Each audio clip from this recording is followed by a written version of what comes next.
Welcome back everyone. Today we are diving into something super exciting for all the Bruce Lee fans out there. Bruce Lee is a martial arts legend and icon whose legacy has inspired millions of people across the globe. But today we are not talking about his movies or his martial arts techniques. Instead, we are taking a closer look at the evolution of Bruce Lee action figures. From the early simple models to the incredibly detailed and lifelike collectibles we see today, Bruce Lee's action figures have come a long way.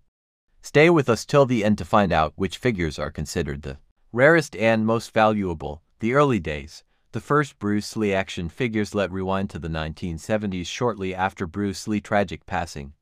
The first Bruce Lee action figures were released around this time, but they were pretty basic.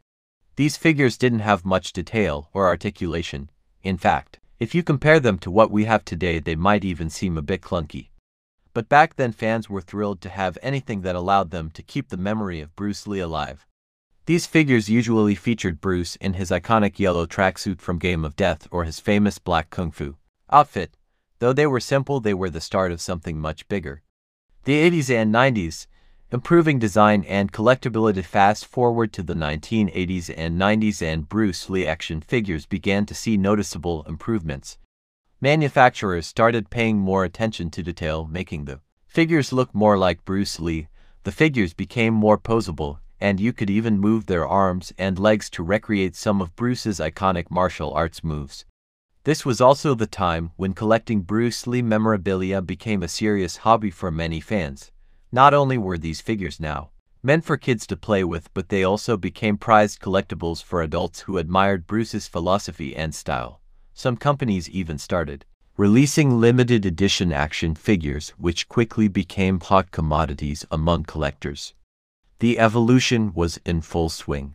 The 2000s, a new era of hyper-realism. As we entered the 2000s, a huge leap in technology and design brought about a whole new era for action figures. Companies like Hot Toys and Sideshow Collectibles set the standard for hyper-realistic figures, and Bruce Lee was no exception. These figures were no longer just toys, they were pieces of art. The level of detail was incredible. From the wrinkles in Bruce's clothing to the intense look on his face, everything was crafted to perfection. Some of these figures even came with multiple heads, allowing you to change his expression depending on the scene you wanted to recreate. Let us know in the comments below. And if you enjoyed this video, don't forget to give it a thumbs up, subscribe to our channel, and hit the bell icon so you never miss out on more exciting content. Thanks for watching, and see you in the next video.